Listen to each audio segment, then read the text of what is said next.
GPPAC started around 2002-2003 when then Secretary General Kofi Annan of the United Nations issued a report on the prevention of armed violence in which he was asking for a civil society counterpart. The interesting thing I think about GPPAC is that we work at different levels simultaneously.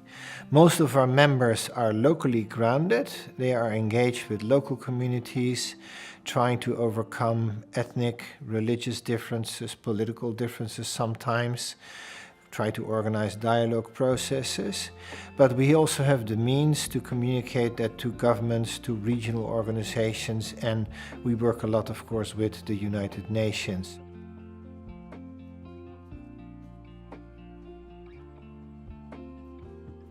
From a local point of view, you sometimes magnify your struggle or your cause if you have support from the outside, and sometimes it also becomes a shield or protection to the danger that you face locally. At the same time, the local experience feeds into this national, regional, or global network to substantiate it. So a global network like GPPAC is a network of locals.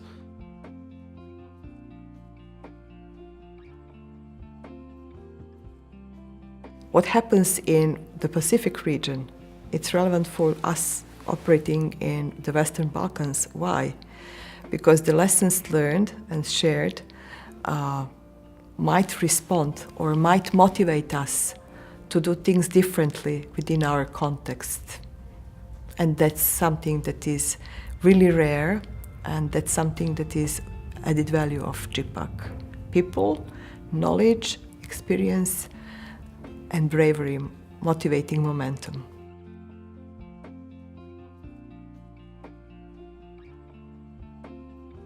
It's usually a combination of bringing in good information, and on the ground civil society organizations often have that information, of mediation of conflicts by credible people, credible institutions, sometimes church leaders, sometimes local leaders from tribal groups that are able to reach out beyond their own group, organizing such a process, giving it political legitimacy at the national level, sometimes supported from a regional level. So it's a combination of measures. Communication strategies are very important to diminish fear in societies, to diminish the chance that communities will resort to violence.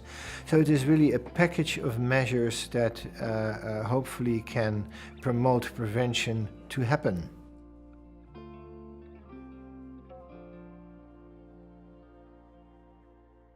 I think within the GPPAC process and the 10 years that we've spent in building up relationships and partners with members throughout the region, there is a real sense of understanding and trust and friendship in the room as well, which is allowing discussions on very sensitive issues which maybe in a more official setting, would not be possible at all to speak about in a very frank way.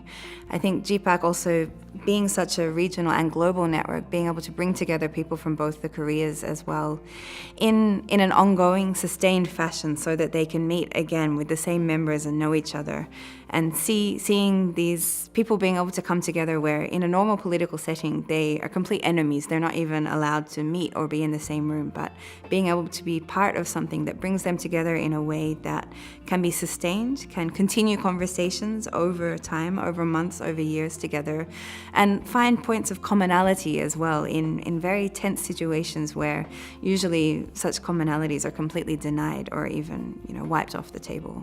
It's very moving.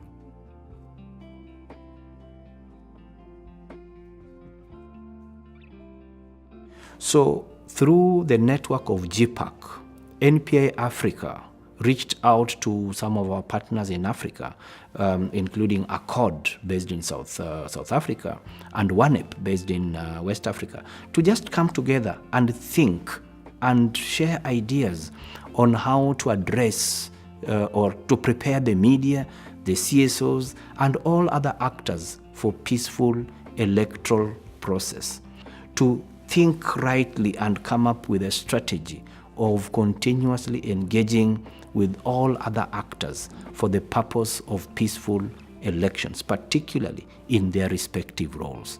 And this we brought it together because of the experiences that we have had in the field, ACCORD in South Africa and WANEP, to bring our thoughts together and develop those kind of strategies. So in this time round, we were proactive. In 2007, we were reactive.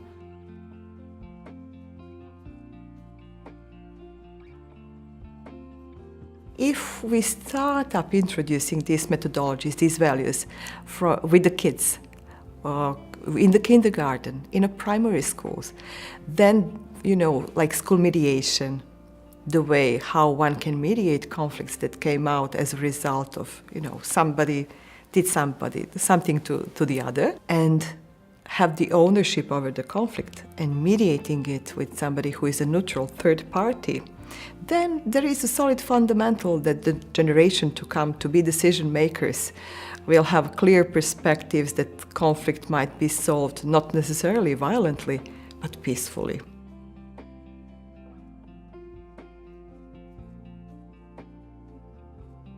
Our power is information. Tell information about another truth that the media or governments maybe not see, about possibilities to promote peace and to prevent violence, and give people the confidence and the tools to bring out that message at the levels where that is relevant and can make a difference.